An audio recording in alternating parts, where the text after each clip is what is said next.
Like many of you, I too lack confidence when I'm on the golf course. Since I can remember, I've been self-conscious about how far I hit the golf ball. So much so, when people ask me, Colin, how far do you hit the ball? I tend to defer to, I hit it around 300 yards, even though deep down on the inside, I know that's a lie. And I know they know that's a lie too. Like, okay, maybe midsummer, super firm fairways, perfect conditions, I can sneak it over 300 yards, but it's how I like my steak, rare. After years of struggling with confidence, I need to find a solution to my problem. As many of you know, my goal for the offseason alongside my friend Phil is to see how much we can increase our club head speed in just one offseason, with the ultimate goal for me of hitting it over 300 yards. So in order to make my dream come true, like many of your dreams, I've decided to partner with the Stack system. Finally, there's a complete system for biohacking my club head speed to maximize my distance potential. The Stack system provides dynamic programming directly from golf's leading biomechanist, Dr. Sasho Mackenzie. The Stack system comes with 5 CNC milled stack weight combined with a custom engineered shaft and hardware to create 30 unique combinations for unlocking dynamic variable inertia speed training. This program is designed in the lab, proven on tour, that respond dynamically to you as you start to level up, and comes along with the Stack app, which truly separates this system from every other speed system out there. Luckily for Phil and I, not only do we have access to this system, but we also, during this series, are going to have access to the co-founder of this system, Dr. Sasho Mackenzie, who actually sat down with Phil and I in an exclusive interview to talk to us about what we can expect from this training. Let's jump right in. All right, so we're joined here by Dr. Sasho Mackenzie. I'm here with Phil. Sasho, how we doing? Yeah, pretty good. Surviving in Nova Scotia. Nova Scotia. That's somewhere I've always... Have you ever been to Nova Scotia? No, I've never traveled out east, but I need to get there. Yeah. We need to get out there. We'll go visit. Yeah, we can play Cabot together maybe. See, that's a bucket list right there. I'm sold. Okay, we'll book the flights. We're already sold. But Sasho, thanks so much for being here. Obviously, the Stack is what the two of us are gonna be using here to help us with some speed training over the off season to see if we can get those miles per hour up in our swing. First, starting off, like how did the Stack come about? What's the kind of origin story?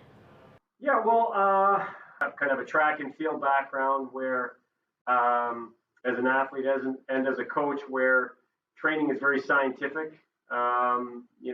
Every rep is measured, all the rests are measured. Taking that into golf, trying to do speed training with folks and looking at overload versus overspeed, and realizing that you needed a specific weighted implement, not just, hey, let's grab any weight and move it around. I want to be able to manipulate it. So I would have, golfers I work with like Padraig Harrington a while ago, or I work with Jason Day through Kevin Duffy, and I would go one-off with the machine shop, make something like the Stack so they could finally manipulate the weights to get the speeds that we wanted. And then it kind of made sense to, hey, this is kind of a better way to do speed training, seeing results, and started doing research studies to figure out how much weight's too much.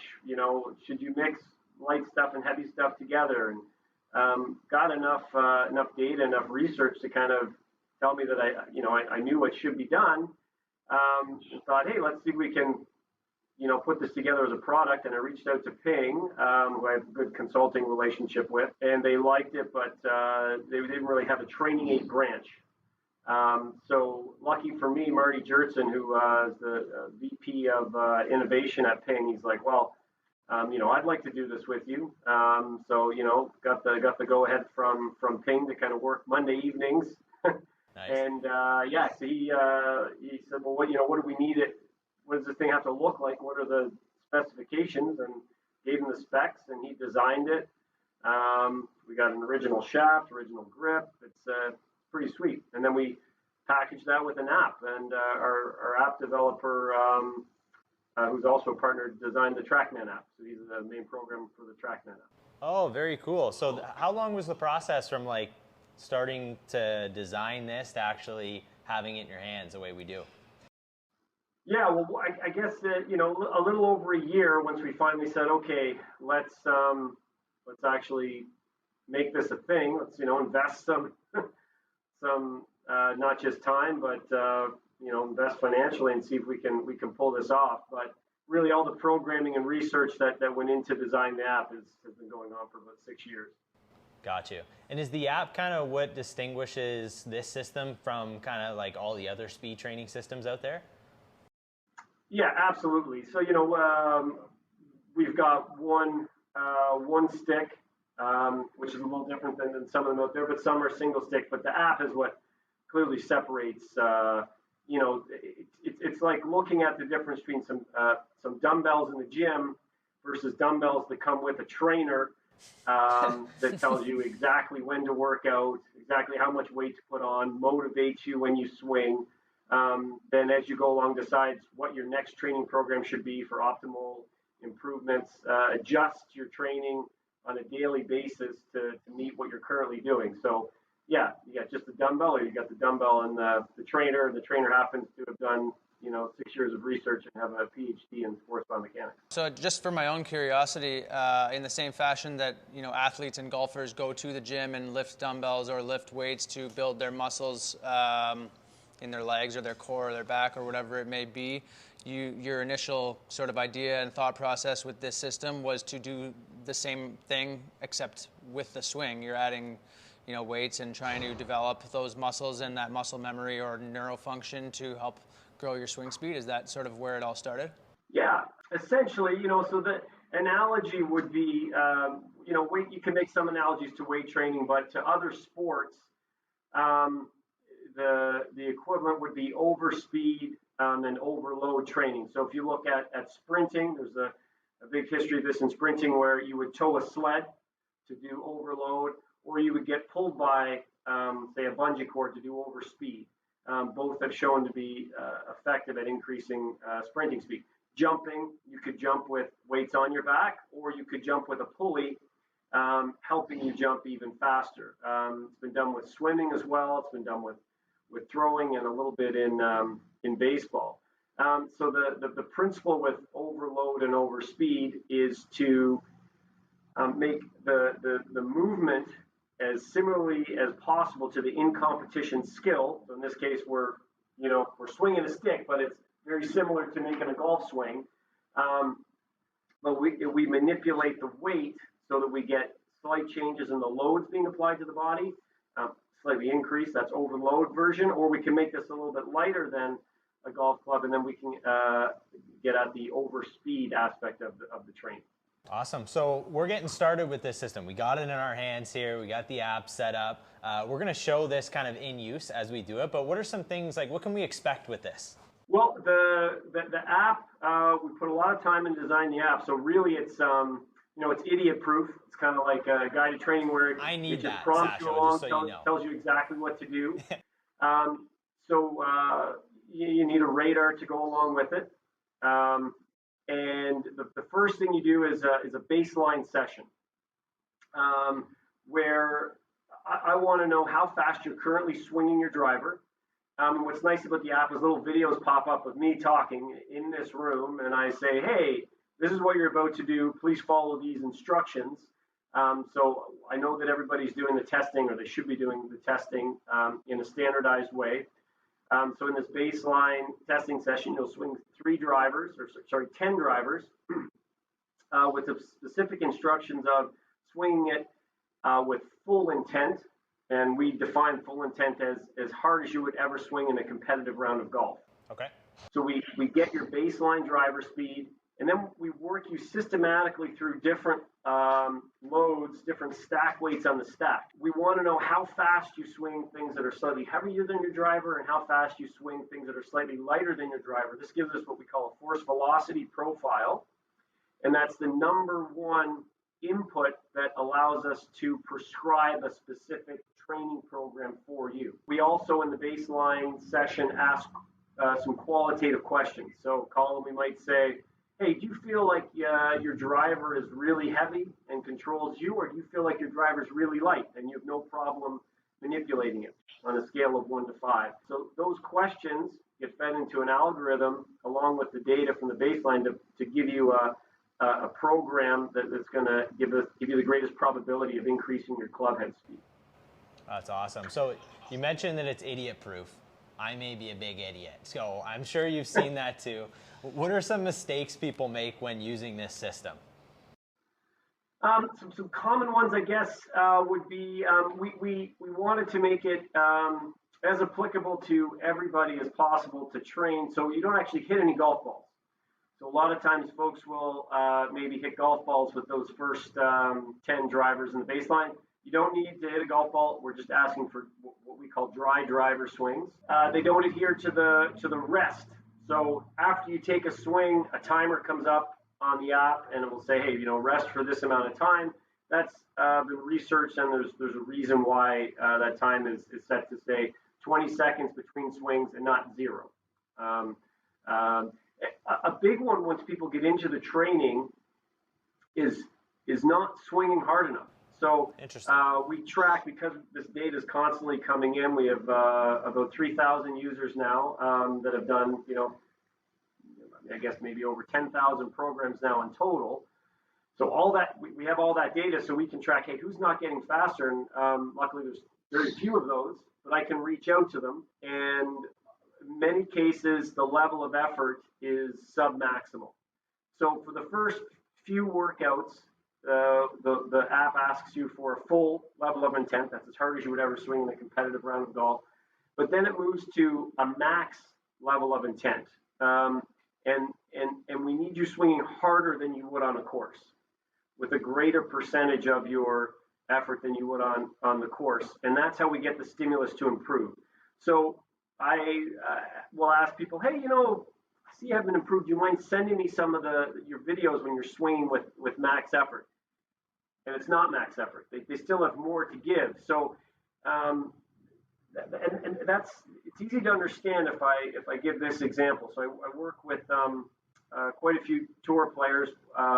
One example would be recently who's gained a lot of speed was Andrew Putnam. So he went from about 105 to 118 as measured with going through the stack Colin. That's me right there. Yeah. Yeah. It's awesome. And so, and if you look, it was just posted. It was just I can't remember who posted on Instagram, but he's gained one of the players has gained the most speed from last year, as measured by the PGA Tour. So it's directly transferring into real world data on the course. But so let's use him as an example, because people would say, well, gee, you got a professional golfer who's hitting dozens and dozens of drivers every day. Like they're super trained. Where's the room to make them faster? If you're constantly swinging at 95, even 95% of your maximal effort, then there's no stimulus. So you'll stay at that level. If the three of us said, hey, let's go become track stars, and we went out to the track and we ran 100 meters at 95%, we'd get faster for, probably 6 months, and then we'd plateau and we'd never get any faster. We'd constantly stayed at that 95%. And if we said, hey, let's go sprint at 100%, well, now we're going to start to see our speed levels continually improve, right? If we push it. So that's a common mistake is people not swinging fast enough. That's one of the limitations to not getting progress. So we're going to go through our baseline session here shortly and start working on this program. As if we were to be the most perfect students of the game and students of the stack system here moving forward, can you give us a little bit of an idea of what our training sessions will look like? How many training sessions per week? At what point should we be benchmarking or maybe checking in with you and kind of seeing where we're at and sort of what the expectation would be for us over the next, say, 1 month to 6 months from now? Sure. After you complete your baseline, the app will, it's kind of neat, it tells you when you should come back to workout. It'll say, hey, complete your first training session, and it will give you 2 dates and times. And we've got like a window, I think it's about 32 hours for most programs, where we recommend you complete your next workout within. So the app will say, hey, come back after 6 p.m. on November 25th, or before 8 a.m. on November 27th, whatever the dates are. Got you. So we have a metric called a grit score that tracks not only how you follow rest between sessions, so number of days or hours between sessions, but also how closely you adhere to the rest between reps and sets within a session. So if you keep that at 100, you've fallen within these windows, and that would be ideal. That gives you the best shot at gaining speed from that program. So you could complete 2 to 3 sessions per week, and they'll take between 15 and 20 minutes initially. The longest session that we have in any program is probably about 30 minutes. So at most, you're looking at 90 minutes of exercise a week to see some, and that would be, down the road, like in year 2, if you're putting in high volume of speed training. Got you. So it's really easy for everyone. You're not expecting 5-6 hours a week here. Like, it's only 90 minutes. That's definitely doable for most people. Anything else, Bill? No, I'm excited to get started. Yeah, Sasho, can't thank you enough for spending some time here, kicking this off. Maybe we'll revisit another conversation when we're, say, a month in. We'll go through the updates and hopefully swing it a lot faster. Awesome. I think where I could provide some help for you guys is giving some potential swing thoughts while you're training. Okay, cool. So I like to say that swinging the stack isn't a golf swing. So it's primarily, it's a new sport called swing stick fast. Okay. So we don't want to be doing things that are going to work on face control or work on hitting positions. Anything that's going to slow us down, any constraint that's going to slow us down, I probably don't like doing it, right? It's a gym exercise, it's a conditioning exercise to make us faster. If you were lifting dumbbells in the gym, you wouldn't say, gee, I want to make sure my grip's not too weak on this dumbbell. I don't want to be hitting fades. You don't worry about how you're gripping a dumbbell, worrying that's going to transfer to your golf grip, right? But that said, it can be nice to have some speed training cues, right? Some speed drill cues like, hey, maybe Phil's got this really, really short, quick backswing. He's only getting up to there and he's doing the speed training. I'm like, hey, Phil, let's lengthen your hand path a little bit. That's a good swing thought to have with the stack. Maybe you're keeping both feet planted, in your swing too long. Well, hey, let's lift that lead heel in the backswing to get a little bit more pelvis turn, so we can do things to generate more speed while we're training. So that's something that I could check in with you, in 5 or 6 sessions after you start hitting the max intense, just to make sure that you're getting the most out of your training. Amazing. Right on. Cool. Perfect. Well, Sasho, thanks so much for spending time with us today. My pleasure. Thank you, guys. All right, everyone, so there you have it for our sit-down interview with Dr. Sasho Mackenzie. Phil and I are beyond excited to get going with this training. We're gonna keep you guys updated monthly with our progress, along with our feedback of how this program is actually translating to our speed out on the golf course. Thank you so much for watching today's video. If you enjoyed today's video, hit that subscribe button, smash that like button, share this out with a friend. We'll see you next time.